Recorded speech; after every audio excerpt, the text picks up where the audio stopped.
Estou disponibilizando para vocês mais um capítulo em áudio do livro Orando com Jesus, de David Yong Cho.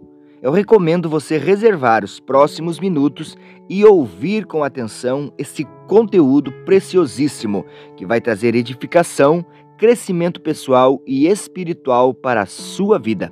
Se você é novo aqui, eu quero te convidar a se inscrever no nosso canal e também deixe o like nesse vídeo, pois assim você estará incentivando-nos a difundir a nossa mensagem e alcançar mais pessoas. Que Deus te abençoe. Bom estudo. Orando com Jesus, David Yong Cho. Capítulo 3. Dá-nos hoje. Quando Jesus ensinou seus discípulos a orar, colocou as coisas na devida ordem. Disse que eles e nós deveríamos chamá-lo de Pai Nosso.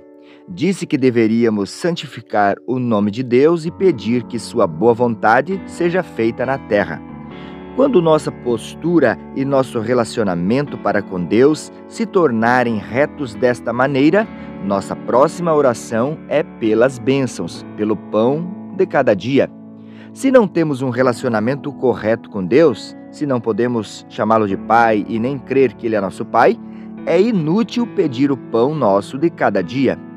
Os problemas de maior preocupação para os seres humanos relacionam-se com alimentação, roupa e abrigo. O alvo último de todas as ideologias políticas é solucionar esses problemas. Que acha você que Deus pensa a respeito dessas necessidades básicas? A ideia do Senhor é dar-nos o pão nosso de cada dia, uma expressão bem mais ampla do que os pães feitos de farinha. Aí se incluem todas as coisas necessárias que acompanham o ganhar a vida. Para ganhar o pão de cada dia é preciso que a pessoa tenha um emprego e para obtê-lo é necessário receber treinamento. A gente também necessita de uma casa para descansar e das comodidades necessárias à vida cotidiana. Orar pelo pão nosso de cada dia aplica-se a todos os pedidos relacionados com as necessidades. Deus deseja satisfazer a todas elas. Qual a maneira reta de pensar que devemos ter quando pedimos o pão nosso de cada dia? À medida que nos sintonizamos com a mente de Deus, esta oração que Jesus nos ensinou será respondida. Deus está interessado no mundo físico. Hoje muitos dizem que Deus não se preocupa com as coisas materiais. Alguns chegam a afirmar que deveríamos pedir coisas espirituais e não nos preocuparmos com que as nossas necessidades materiais sejam satisfeitas. Mas é o Criador indiferente ao mundo físico? A resposta é definitivamente não. Deus preparou o mundo material antes mesmo de criar o homem, de sorte que Adão e Eva não tivessem de se preocupar com o que iriam comer, vestir ou beber. Na ocasião em que eu dirigia uma reunião de reavivamento em uma pequena cidade da Inglaterra, aceitei o convite para descansar e jantar numa casa. Tão logo me assentei para comer, a anfitriã contou sua história. Entre lágrimas, ela disse: Pastor Cho, há um motivo por que eu o convidei à minha casa. Temos um grande problema. A despeito de um penoso esforço para ganhar a vida, temos fracassado em todos os negócios e agora estamos em uma enorme dívida. Embora tenhamos orado muito, não há resposta alguma. A preocupação nos fez perder o apetite, não podemos dormir. Por que estamos endividados a despeito de nosso duro esforço? Qual é o problema? Até já colocamos a casa à venda a fim de pagarmos a dívida, mas não encontramos compradores. Embora ela já esteja no mercado por um bom tempo, as coisas vão ficando piores a cada dia. Enquanto eu ouvia a história, pude ver facilmente por que ela não estava recebendo as bênçãos de Deus. Desde o começo até o fim de sua conversa, as palavras que proferiu eram cheias de rancores, de queixas e de suspiros. Falava com descrença, não havia palavras de fé positiva e criativa. Ela conhecia pouca coisa a despeito do Pai. Em vez de se firmar com fé na sua palavra, estava confiando em seus sentidos. Quando as circunstâncias eram favoráveis, sentia-se feliz. Quando se tornavam desfavoráveis, sentia-se infeliz. Não havia ainda alcançado a fé que poderia mudar seu destino e criar um novo meio ambiente com um espírito corajoso e positivo. Eu disse-lhe: irmã, estudemos a Bíblia até que seu marido venha para casa. A meu pedido, ela leu Gênesis 1, 2 a 4. A terra, porém, era sem forma e vazia, havia trevas sobre a face do abismo, e o Espírito de Deus pairava sobre as águas. Disse Deus: haja luz, e houve luz. E viu Deus que a luz era boa, e fez separação entre luz e as trevas. Irmã, disse, a Escritura não lhe parece um pouco estranha? Não, respondeu ela. Não acha a irmã que era demais para Deus criar a luz sozinho, sem a ajuda de Adão e Eva? Não era isso demais para ele? Com muita seriedade, ela leu de novo as palavras. A Bíblia em inglês não diz isso. A Bíblia coreana diz?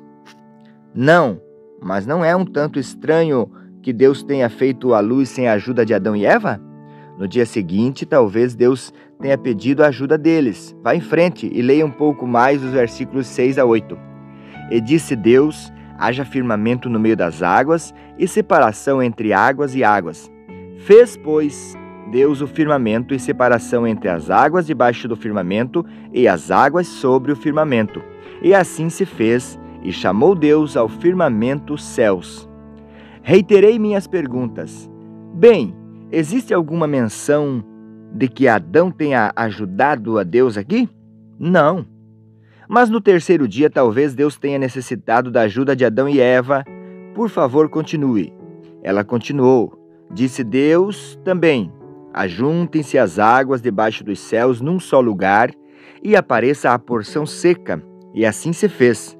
A porção seca chamou Deus terra, e ao ajuntamento das águas, mares, e disse: produza a terra relva, ervas que deem semente e árvores frutíferas que deem fruto segundo a sua espécie, cuja semente esteja nele, sobre a terra. E assim se fez. A terra, pois, produziu relva, ervas que davam semente segundo a sua espécie, e árvores que davam fruto, cuja semente estava nele, conforme a sua espécie. Pediu Deus a ajuda de Adão e Eva? Perguntei de novo. Não, não pediu. Talvez no quarto dia Deus estivesse cansado. O que aconteceu a seguir? Deus criou o sol, a lua e as estrelas. Com a ajuda de Adão e Eva? Não. E quanto ao quinto dia? Não. Deus não necessitou da ajuda deles também. No sexto dia, a mulher leu a passagem bem de perto e disse: pastor, no sexto dia ele criou todos os animais e então criou Adão e Eva à sua imagem, conforme sua semelhança, de modo que Deus não necessitou da ajuda deles. Realmente. E quanto ao sétimo dia, Deus descansou de toda a sua obra. Havia algum trabalho para o primeiro casal fazer no primeiro dia depois que foram criados? Não, parece que não, respondeu ela após ponderar por alguns instantes. Continuei. Antes que Adão e Eva saudassem seu primeiro dia, que realmente era o sétimo dia, Deus havia criado tudo: o firmamento e o sol, a terra e toda a espécie de árvores frutíferas e vegetais, o sol, a lua e as estrelas, as aves do ar, os peixes nas águas e os animais sobre a terra. Visto ter Deus preparado tudo para os dois, nada havia que eles necessitassem prover. Então, o que foi exigido deles? Se Adão e Eva tivessem vindo a Deus e perguntado: Pai, este é nosso primeiro dia sobre a terra, que tarefa devemos realizar? Que acha a irmã que Deus teria respondido? Bem, Deus poderia ter dito: preparei tudo para vocês, por isso não se preocupem com coisa alguma, simplesmente vivam em fé e obediência. Exatamente, comentei. Visto que Deus havia criado os céus e a terra e tudo o que nela há, nada lhes sobrara para fazer. Mediante fé e obediência, podiam descansar no dia de descanso de Deus e gozar de tudo que o Senhor lhes havia preparado. Tudo que lhes competia fazer era apenas crer, ter comunhão com Deus e viver em obediência a Ele, não se preocupando com coisa alguma. Mas por que Adão e Eva recusaram-se a crer em Deus e obedecer a Ele? Porque tentaram dirigir o mundo como queriam, o mundo se tornou como é hoje. Porém, se aceitarmos a Jesus como Salvador e buscarmos a Deus, Ele nos permitirá gozar de todas as coisas que Adão e Eva gozavam antes de rebelar-se contra Ele. De acordo com a vontade divina, tudo foi realizado por intermédio da cruz de Jesus Cristo. O que devem os cristãos fazer é crer, obedecer e desfrutar. A Bíblia nunca diz que os cristãos deviam ganhar a vida. Ela diz que Deus preparou tudo para nós. Agora, dê uma olhada na sua própria situação. Como resultado de seus esforços a fim de ganhar a vida, Deus foi posto de lado. Jeremias 33:3 diz: Invoca-me e te responderei. Anunciar-te-ei coisas grandes e ocultas que não sabes. Todos os seus problemas, o que vestir, o que comer e o que beber, até mesmo o problema da venda da casa, competem a Deus. Quando a irmã tentou solucioná-los sozinha, Deus retirou as mãos. Mas se a irmã arrepender-se do pecado, da incredulidade, confiar tudo ao Senhor e andar em fé, obediência e ação de graças, esperando que os milagres aconteçam, o Senhor lhes permitirá desfrutar tudo que Ele preparou. A mulher ouviu atentamente e a esperança reviveu em seu coração. Disse ela: Pastor, ninguém jamais me ensinou isso. De novo seus olhos se encheram de lágrimas e sugeri que orássemos juntos. Depois de nos ajoelharmos, eu disse: Senhor, confio a Ti a vida dessa mulher. Deixo tudo aos Teus cuidados e a partir desse momento eu descanso. Dou-te graças em fé e obediência. Assim, permite que sua casa seja vendida e solucione seus problemas. No dia seguinte, deixei aquela cidade e fui dirigir reuniões de reavivamento em outro local. Mas logo recebi uma carta da mulher na qual dizia: Depois que o Senhor deixou nossa casa, aconteceu-nos uma coisa maravilhosa. Repeti para meu marido seu sermão sobre Gênesis. Em lágrimas nos arrependemos de nossas faltas e fiz oração de ação de graças a Deus. Passados alguns dias, um casal viu nossa casa e se propôs comprá-la, pois era exatamente o que estavam procurando. Pagaram um preço muito melhor do que havíamos esperado. Vamos mudar-nos para uma casa menor, mas excelente e bonita. Com todas as pessoas que encontro, partilho o que o Senhor me ensinou. A natureza fala-nos da abundância de Deus. Os produtores agrícolas dizem que uma macieira necessita de 35 folhas para produzir uma maçã. Não obstante, uma macieira que atingiu seu pleno crescimento tem mais de 100.000 folhas, muito mais do que necessitaria para produzir fruto. Por que Deus dá tantas folhas a uma árvore frutífera? Porque previu que as lagartas comeriam as folhas. Ele sabia que viriam tempestades e arrancariam algumas delas. Sabia também que outras morreriam por causa da estiagem. Visto que o Deus da abundância sabia todas estas coisas com antecedência, proveu folhas extras a fim de preparar a macieira para possíveis problemas. Há outros exemplos na natureza.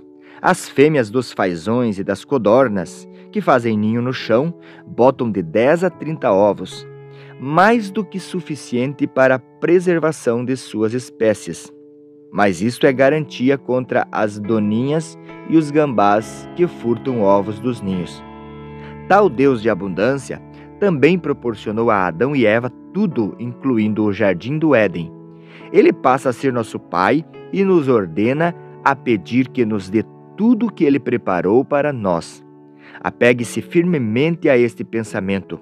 Se você não tiver a imagem da abundância de Deus, sua oração pelo pão de cada dia não chegará diante dele. O Senhor realmente tem se mostrado como o Deus da abundância na história? A resposta é sim, como se vê repetidamente na Bíblia. Deus provê mesmo. No Antigo Testamento, cerca de 3 milhões de israelitas experimentaram o Deus da abundância durante sua viagem de 40 anos do Egito à terra de Canaã. O deserto não proporcionou naturalmente água em quantidade suficiente ou alimento para sustentar 3 milhões de pessoas. Mas todas as manhãs Deus lhe deu o maná, apenas o bastante para o dia ao alcance da mão. Ele também tirou água de uma rocha e alimentou os israelitas com carne fresca, enviando codornizes ao acampamento num forte vento. Deuteronômio 8:4 descreve outra provisão de Deus para o seu povo errante. Nunca envelheceu a sua veste sobre ti, nem se inchou o teu pé nestes 40 anos. A terra que ele prometeu aos israelitas era com frequência chamada de terra que mana leite e mel. Deus ainda nos promete que dará aos seus filhos a terra que mana leite e mel, e está realmente cumprindo sua promessa hoje. Ele nos dá o pão de cada dia com tanta abundância como o leite e o mel manam. Deus é nosso Pai hoje. Os milagres que Jesus operou também provam que Deus proporciona o pão cotidiano. Certo dia, 5.000 homens estavam ouvindo Jesus pregar. À medida que a noite se aproximava, a multidão ia ficando com fome. Naquele ambiente desértico, era impossível alimentar tanta gente através de recursos humanos. Mas nosso Senhor preparou leite e mel por meio de um milagre. Quando ele abençoou 5 pãezinhos de cevada e 2 peixes e os distribuiu ao povo, o alimento multiplicou-se em proporções espantosas. Quando os discípulos recolheram os fragmentos que restaram, levantaram 12 cestos de sobras. Mateus 14, do 16 ao 21. Tal coisa não aconteceu somente uma vez. E um segundo relato bíblico sempre reforça a mensagem de Deus. Mateus 15, 32 a 38, registra um incidente semelhante em que Jesus alimentou 4.000 homens, dezenas de milhares se as mulheres e as crianças tivessem sido incluídas na contagem, com 7 pães e alguns peixinhos. 7 cestos de sobras foram recolhidos. Deus, de fato, provê de acordo com a nossa necessidade.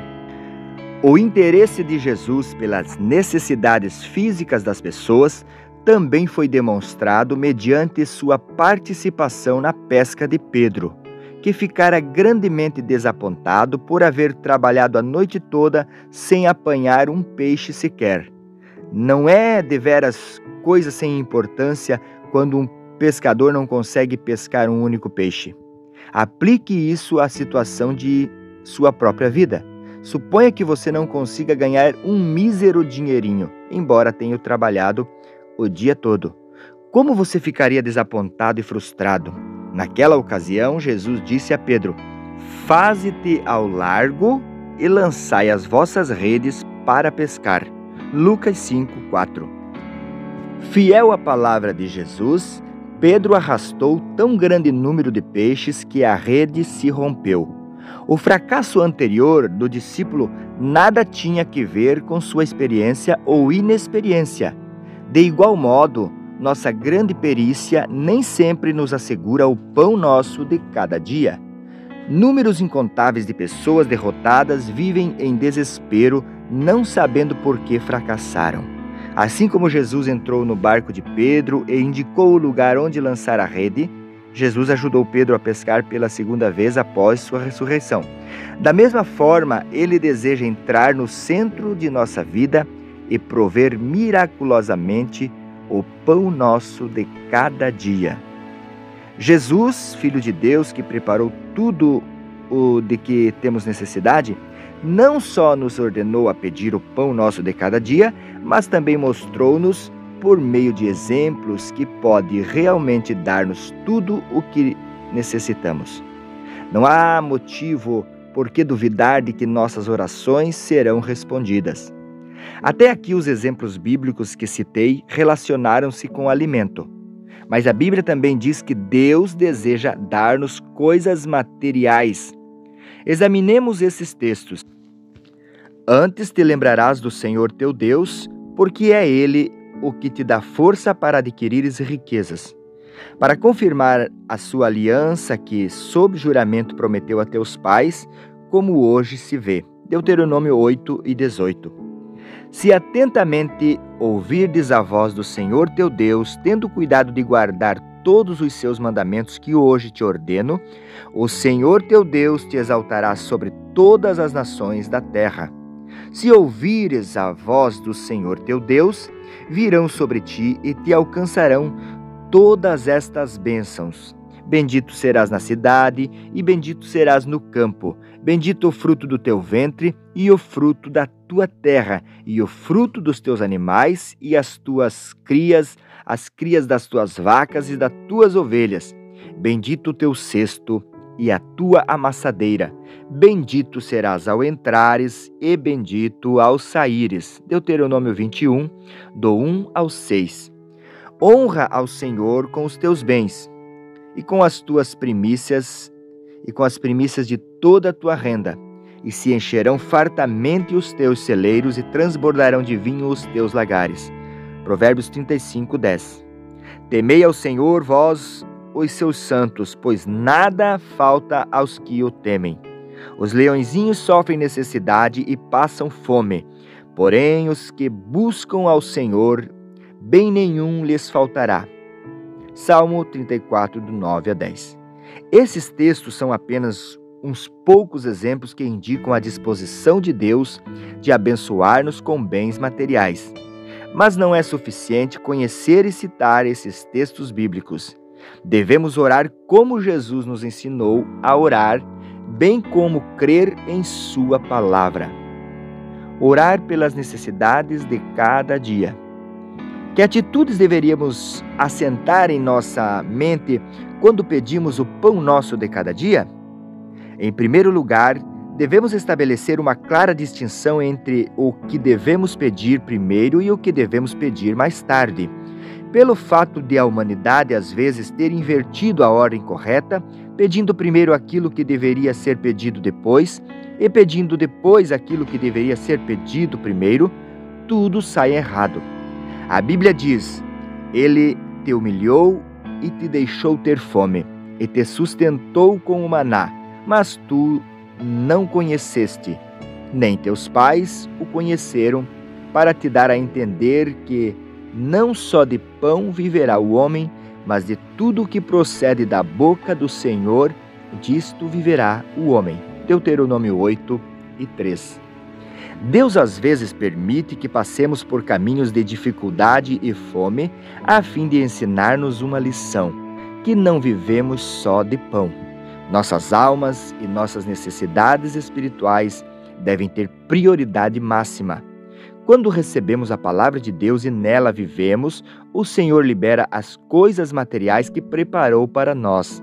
Era isso que Jesus tinha em mente quando disse: Buscai, pois, em primeiro lugar o seu reino e a sua justiça, e todas essas coisas vos serão acrescentadas.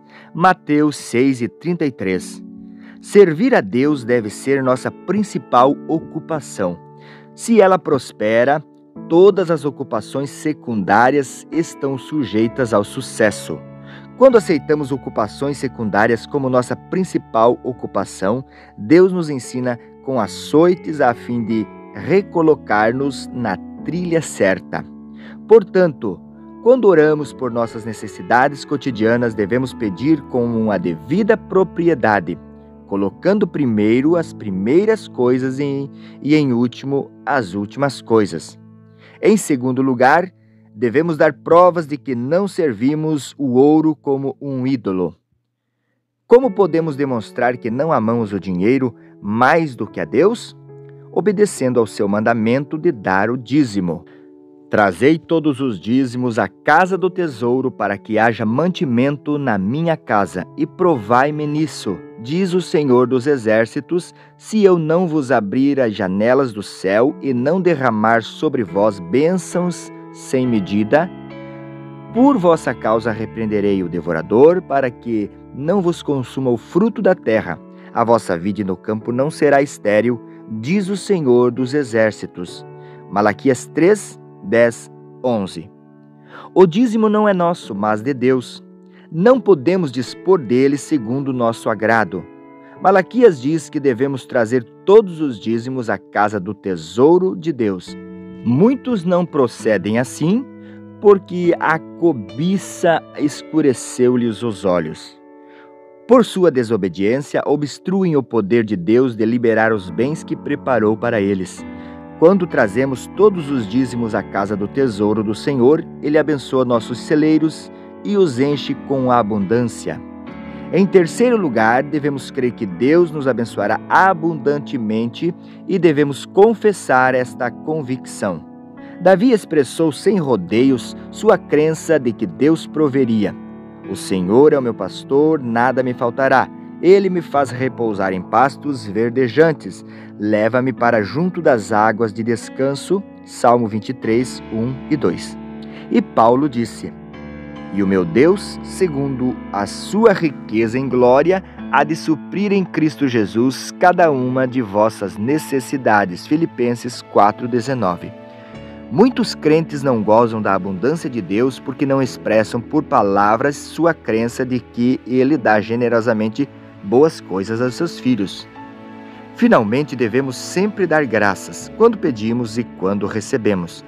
Não andeis ansiosos de coisa alguma, em tudo, porém, sejam conhecidas diante de Deus as vossas petições, pela oração e pela súplica com ações de graça. Filipenses 4, 6.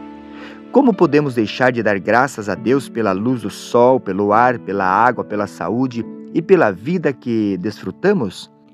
Nossas ações de graça e nosso louvor são a doce fragrância de um holocausto sacrificial diante de Deus. Sacrifício que abre o caminho para poder e para a salvação de Deus. Nosso Deus é o doador da luz do sol, da chuva e de toda sorte de vegetação. É natural que Ele dê aos seus filhos que lhe obedecem com fé a terra de Canaã, que mana leite e mel. Por isso podemos orar ousadamente para que Deus nos dê o pão nosso de cada dia. As pessoas amadas de Deus, do Deus que levou você e lhe deu o Espírito Santo, Ele também deseja dar o pão de cada dia. Ele preparou esse pão para você. Ame o Senhor seu Deus de todo o seu coração, de toda a sua alma e de toda a sua mente. Busque em primeiro lugar o seu reino e a sua justiça. Ore pedindo seu pão de cada dia em nome de Jesus. Então Deus suprirá suas necessidades como Ele deu maná aos filhos de Israel.